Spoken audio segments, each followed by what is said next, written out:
शिक्षा को समय दो, शिक्षा आपका समय बदल देगा। तो welcome back to my channel smart learning point. यहाँ देख सकते हैं आज हम पढ़ने वाले हैं इंटर क्लास का केमिस्ट्री चैप्टर 2 विलियन आपका चल रहा है। जैसा कि आप लोग जानते हैं, जितने हमने अपना पिछला वीडियो अपलोड किया है, जो स्टूडेंट ने नहीं देखा तो जाकर प्लेलिस्ट में उसे चेक कर सकते हैं। वहाँ वो लोग सारे वीडियो को लाइन टू लाइन पा जाएंगे सीरियल से चैप्टर 2 का विलियन। जैसा कि हम आपको बताते रहते हैं कि हर चैप्टर जो मतलब चैप्टर 1 चल रहा है उसका हर एक टॉपिक हम लेकर आते हैं। एक ही टॉपिक लेकर आएंगे जो कि हम बहुत अच्छे तरीके से आपको समझा देते हैं, याद करा देते हैं और साथ में ये भी बताते हैं कि क्वेश्चन किस टाइप से क्वेश्चन एग्जाम में पूछे जा सकते हैं, कितने मार्क्स के। तो कहीं भी वीडियो को स्किप ना करें, नहीं तो अगर जैसे हम कोई इंपॉर्टेंट चीज़ बताते हैं और आप स्किप कर देते तो आप नहीं जान पाएंगे। जो स्टूडेंट हमारे चैनल पर नए हैं, चैनल को सब्सक्राइब कर लें, साथ में बेल आइकन को प्रेस कर लें, जिससे आप सभी को सारे नए वीडियो के नोटिफिकेशन सबसे पहले मिलते रहें। तो आज हम देखेंगे सबसे मोस्ट इम्पॉर्टेंट टॉपिक यहाँ आपके केमिस्ट्री का। ये कम से कम 5 मार्क्स का ये आपका ये क्वेश्चन आता है।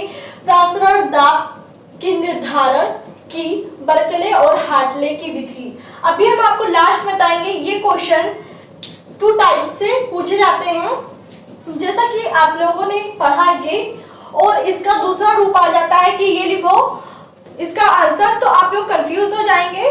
तो बच्चों यहाँ कंफ्यूज ना हो, क्योंकि यही आंसर वहां लिखना रहता है, बट क्वेश्चन क्या हो जाता है थोड़ा चेंज हो जाता है, तो इसलिए बच्चे क्या होते हैं कंफ्यूज हो जाते हैं। तो अभी हम आपको सारी जानकारी इस वीडियो में देने वाले हैं, साथ में अभी हम इसे आपको डिटेल से समझाएंगे। आपको ये बहुत बड़ा लग रहा होगा, बट यहाँ ध्यान दें, अभी हम आपको ये चुटकियों में याद करा देंगे, समझा देंगे। आपको ये क्वेश्चंस का आंसर रटना नहीं पड़ेगा। अभी आप लोग तुरंत इस वीडियो को देखने के बाद में तुरंत अपने मन से एक रफ उठाकर लिखेंगे, तो आप लोग तुरंत एकदम ऐसे ही लिखेंगे, क्योंकि ये क्वेश्चंस जो है हम बहुत ही इजीली आपको समझाने वाले हैं। तो चलिए देखते हैं किस प्रकार से इसका आंसर है। इसका डायग्राम बहुत ही इंपॉर्टेंट है, आप लोग इसे नोट्स कॉपी में बना लें। देखिए आज हम देखेंगे प्रासरण दाब की निर्धारण की बर्कले और हार्टले विधि। ये क्वेश्चन 2 टाइप से होते हैं। एक होता है प्रासरण दाब की निर्धारण विधि, और दूसरा क्वेश्चन इस टाइप से होता है बर्कले और हार्टले की विधि का वर्णन करने या सचित्र वर्णन आ जाता है उसमें। तो या ऐसे आ जाएगा कि बर्कले और हार्टले का नामांकित चित्र बनाएं। तो आपको ये पूरा नहीं लिखना रहेगा, थोड़ी बस आपको ये चित्र बना देना है। और जो ये आप लोग देख रहे हैं यहाँ निशान, ये क्या है, इसको क्या कहेंगे, यही सब इसमें नामांकित चित्र मतलब होता है नाम के द्वारा चित्र बनाए तथा उसका एक एक पुर्जे का नाम लिखना है, तो उसे कहेंगे नामांकित चित्र। और अगर आ जाएगा नामांकित चित्र के अनुसार आप लोग वर्णन करें तो आप लोग को ये लिखना रहेगा। तो देखिए बच्चों यहाँ ध्यान दें, अगर पैराग्राफ डायग्राम बनाने के लिए आएगा तो ये कम से कम 4 मार्क्स का आएगा या 3 मार्क्स का, और यही अगर पूरा वर्णन करने के लिए आ गया तो ये 5 मार्क्स आपको दिला कर जाता है। ये बहुत ही इंपॉर्टेंट है, हम बार बार कह रहे हैं, इसे आप लोग नोट कर लेंगे कॉपी में। हम चलिए देखते हैं किस प्रकार से इसे हम यहाँ आंसर आप लोग को लिखना है। यहाँ देखें, सबसे पहले हमने हेडिंग डाला बर्कले और हार्टले की विधि, जिसे प्रासरण दाब का निर्धारण होता है। तो यहाँ प्रासरण दाब को निर्धारण करने के लिए बर्कले और हार्टले 2 वैज्ञानिक थे। यहाँ पहले इसे देखें, बर्कले और हार्टले 1904 में प्रासरण दाब ज्ञात करने की एक अप्रत्यक्ष विधि प्रस्तुत की। बर्कले और हार्टले विधि द्वारा किसी विलियन का प्रासरण दाब निर्धारण करने में प्रस्तुत उपकरण प्रदर्शित किया। मतलब प्रासरण दाब आप लोग जानते होंगे, इसका हम जो डिफिनेशन है हमने अपनी पिछली वीडियो में आपको प्रासरण दाब के बारे में बताया कि प्रासरण दाब क्या होता है। तो यही यहाँ है कि प्रासरण दाब का निर्धारण मतलब प्रासरण दाब को कितने उस पर निर्धारित किया जाए, दाब लगाया जाए कि हमारा जो प्रासरण का क्रिया है वो रुक जाए या हम उसे ओपन कर सके। तो यही है प्रासरण दाब निर्धारण करने की उपकरण विधि, जिससे 2 टाइप्स का क्वेश्चन हो गया। एक प्रासरण दाब निर्धारण करने की विधि का वर्णन करें, और दूसरा टाइप क्वेश्चन हो जाता है बर्कले और हार्टले विधि के द्वारा इसका वर्णन करना है। तो यहाँ देखिए पहले तो यह हो गया, इसके द्वारा इन्होंने उपकरण प्रदर्शित किया या प्रस्तुत किया। फिर नेक्स्ट यहाँ, अब इसे थोड़ी आपको नहीं देखना है, यहाँ आप लोग पहले डायग्राम देखेंगे, क्योंकि डायग्राम इजीली समझा देंगे कि कहेंगे हाँ बहुत ही इजी था, ये वाकई बहुत इजी था। चलिए देख लेते हैं किस प्रकार से। यहाँ देखिए आपको डायग्राम बनाना है किसका, प्रासर दाब का निर्धारण। क्या ये डायग्राम है या जिसे हम कह लें बर्कले या हार्टले विधि का सचित्र वर्णन। तो यहाँ देख लेते हैं ये आपका क्या है, एक यहाँ आपका जो उपकरण था वो ये उपकरण यहाँ आप लोग देख सकते हैं। अब देखिए ये उपकरण बनाने के लिए हमने क्या किया, इसमें पहले हमने यहाँ क्या किया, पहले हम यहाँ से स्टार्ट करते हैं। हमने क्या लिया, कांच की एक संद्र नली ले ली। फर्स्ट टॉपिक हो गया संद्र नली।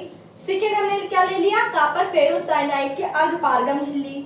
हमने बताया था कि प्रासर दाब, और जब तक उसमें अर्धपारगम झिल्ली नहीं होगी तब तक प्रासर दाब की क्रिया नहीं होगी। तो प्रासर दाब की क्रिया में अर्धपारगम झिल्ली का होना बहुत ही आवश्यक होता है। तो ये हो गया आपका कॉपर फेरोसाइनाइड की अर्धपारगम झिल्ली बनी हुई है। कौन सी, यहाँ आप लोग देख सकते हैं।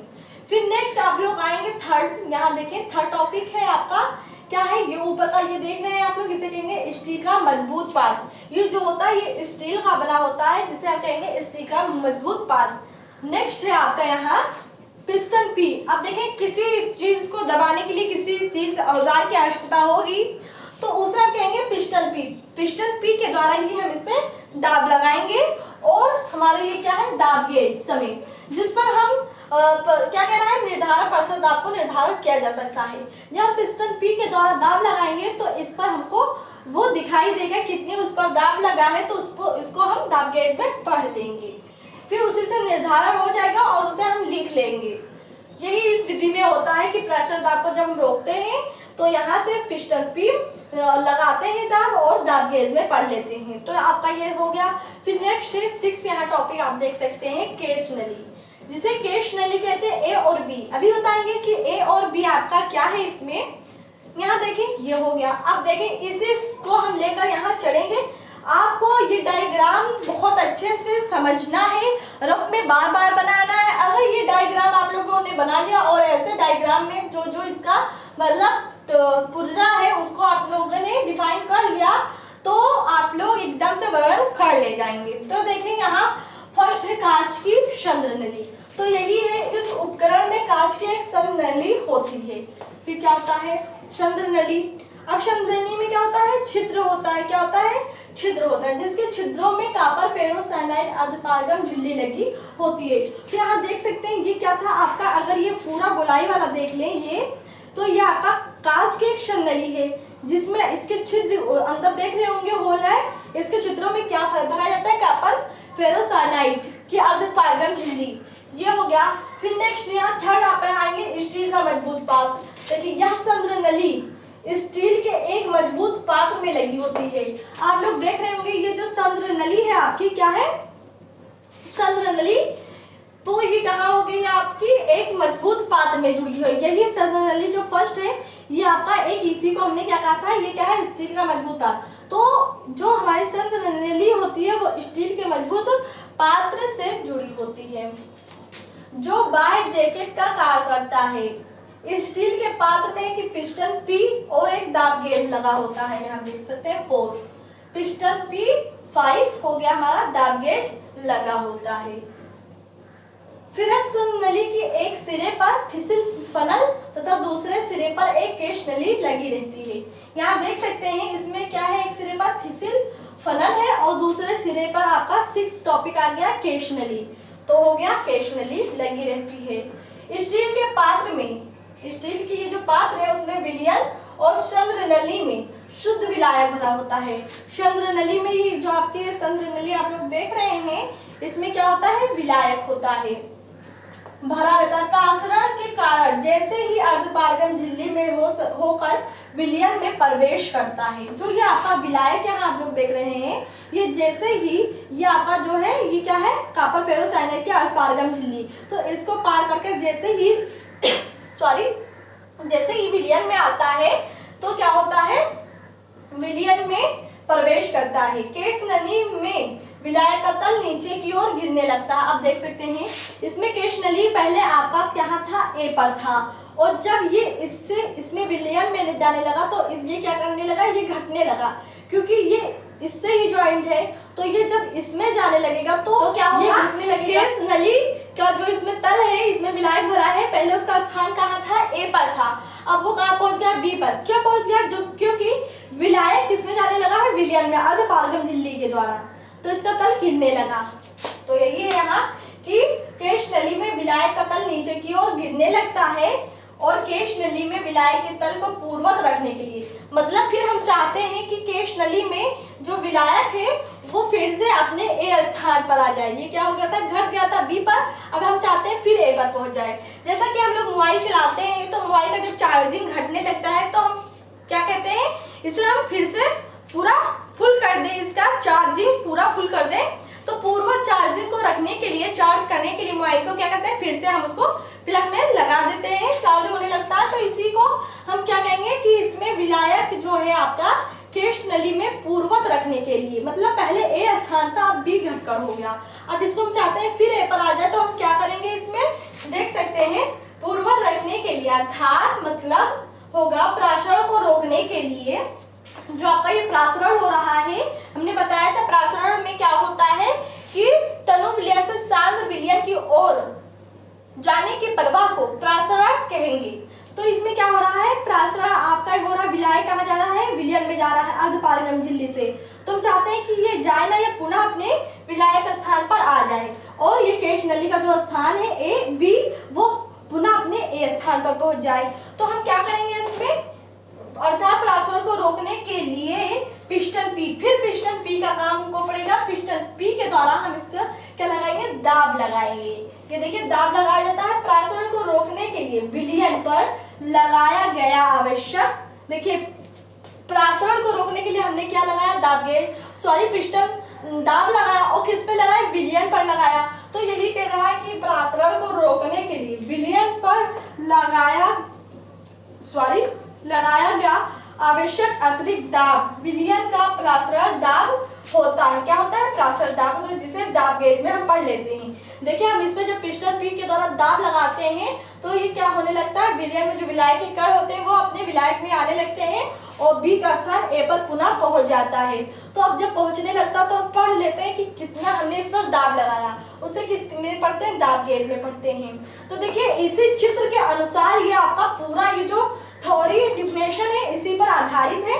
अगर इसे बंद कर दिया जाए और इसे आपको चित्र आप अच्छे से समझ लें और चित्र में आप लोग ये सब समझ लेंगे। और पहले देखें यहाँ, जैसे हमने यहाँ ट्रिक बताया है आपको याद करने का कि ये आपका टॉपिक 1 2 3 4 5 6, तो 6 टॉपिक है। आप इसी के अनुसार आप लोग अपना थ्योरी लिखने का स्टार्ट करेंगे, डिफिनेशन लिखने को स्टार्ट करेंगे। पहले कांच की एक संनली होती है। अब ये देखिए संनली किसमें जुड़ी होती है, पहले तो आपकी कांच की संनली होगी।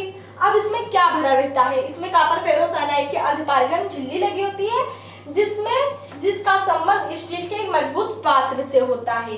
स्टील के मजबूत पात्र में एक पिस्टन पी लगा रहता है तथा उसमें एक दाब गेज लगा रहता है, यहाँ देख सकते हैं। फिर लिखेंगे आपके स्टील, लिखेंगे क्या हो जाएगा आपका कांच की चंद्र नली के दूसरे सिर पर थिसल फिनल तथा पहले उस पे केश नली होती है। क्या होगी, केश नली होगी। फिर आप लोग लिखेंगे कि फिर लिखेंगे कि जैसे ए और बी आपका एक टॉपिक हो गया इसमें, और जैसे ही इसमें आपका विलायक विलयन में जाने लगता है और इसमें आपकी केश नली में विलायक का क्या होता है, तल गिरने लगता है। इसको पूर्ववत रखने के लिए हमने क्या किया, पिस्टन पी द्वारा एक दाब लगाया और पिस्टन पी द्वारा विलयन पर लगाया गया आवश्यक अतिरिक्त दाब ही आपका क्या कहलाएगा, प्रासरण दाब कहलाएगा, जिसे हम दाब गेज में पढ़ लेते हैं। हो गया, बहुत छोटा सा था, हमने आपको बहुत इजीली तरीके से समझा दिया। बस इसी चित्र पर आपका ये पूरा डिपेंड है। आप इस चित्र को अच्छे से समझ ले। आपको हमने बताया यहाँ से आप लोग नोट कर ले, 1 2 हमने लिख दिया है, 3 4 5 6, मतलब यहाँ से आप लिखना स्टार्ट करेंगे। कौन सा पहले स्टेप आपको पहले लिखना है, हमने यहाँ लिख दिया 1 2 3 4 5 6। इसी के द्वारा पूरा आप अपना थ्योरी क्या कर सकते हैं, कंप्लीट कर सकते हैं, डिफिनेशन पूरा लिख सकते हैं। आपको ये बहुत बड़ा लग रहा है, बट जब तक आप चित्र नहीं समझेंगे, चित्र को बार बार रफ में रिवाइज करें, सीखें उसे, तो आप लोग एकदम से ये पूरा यहाँ तक लिख लेंगे आप बिना देखे। इसमें रटने की आवश्यकता नहीं कि इसमें पिस्टन पी होता है, इसमें दाब। तो क्या करना है, इसे आपको बड़े ध्यान से इसे देखना है। बनाया, समझाया कि यहाँ से ही स्टार्ट करना आप लोग शुरू करेंगे। कांच नली से फिर कॉपर फेरोसाइनाइड होती है इसमें। अब इसका संबंध ये देखिए, ये नली किससे जुड़ी है, ये नली ये पिस्टन ये आपके स्टील के मजबूत पार्ट से जुड़ी है। अब देखेंगे इसमें स्टील के मजबूत पार्ट में क्या क्या होता है। पिस्टन P4 होगा टॉपिक। फिर दूसरा टॉपिक क्या बोलना है आपको, दाब गेज होता है। फिर आपको क्या आना है, एक सिरे पर थिसल फिनल तथा दूसरे सिरे पर केस नली होती है। फिर विलायक जैसे ही विलियन में जाने लगता है, इसका जो तल है इसमें केस नली में विलायक का घटने लगता है। इसे पूर्वर रखने के लिए पिस्टन P के द्वारा दाब लगाया जाता है। अब पिस्टन P के द्वारा लगाया गया आवश्यक अतिरिक्त दाब विलयन पर विलायक का प्राशर दाब कहलाएगा, जिसे हम दाब गेज में पढ़ लेते हैं। बहुत इजी था, हमने आपको बहुत ही अच्छे से यहाँ बता दिया। इसे आप लोग चित्र बना लें, इसे पूरा स्क्रीनशॉट ले लें आप लोग। साथ में ये भी बताएं कि आप लोग को समझ में आया कि नहीं आया, कैसा था, इजी था कि नहीं था। तो ये आप लोग कमेंट्स बॉक्स में कमेंट करना ना भूलें। इसे स्क्रीनशॉट ले लें। आइए हम बता देते हैं, हमने बताया ये क्वेश्चन 5 मार्क्स के हमेशा आता है। 7 सेट बनती है जिले में, किसी ना किसी तो क्वेश्चन पेपर में ये क्वेश्चन तो रहेगा। तो पता नहीं आपके क्वेश्चन पेपर में आ जाए क्वेश्चन, तो इसे बहुत ही आप लोग को अच्छे से समझ लेना है। इस चैप्टर का जो विलियन है इसकी जान है, ये टॉपिक इसका जान है विलियन का। तो आपको बहुत अच्छे तरीके से बार बार कह रहे हैं, नोट्स कॉपी बना लें। और अगर वीडियो आपको पसंद आया, समझ में आया, तो अपने फ्रेंड में भी शेयर करें। साथ में इस वीडियो को लाइक करना, शेयर करना, कमेंट्स करना ना भूलें और चैनल को सब्सक्राइब कर लें, जिससे आप सभी को सारे नई वीडियो के नोटिफिकेशन सबसे पहले मिलते रहें। तो हमने आपको बता दिया कि 5 मार्क्स का ये क्वेश्चन आता है। ये 2 टाइप्स के क्वेश्चन पूछता है। पहला है प्राशर दाब का निर्धारण की विधि, दूसरा टाइप का क्वेश्चन रहेगा बर्कले और हार्टले की विधि का वर्णन करें। तो 5 मार्क्स का ये हो गया। कभी कभी सिर्फ आपका ये चित्र ही बनाने के लिए आ जाता है। तो आई होप आप लोग को समझ में आया होगा। तब तक के लिए इतना ही। Thank for watching this video.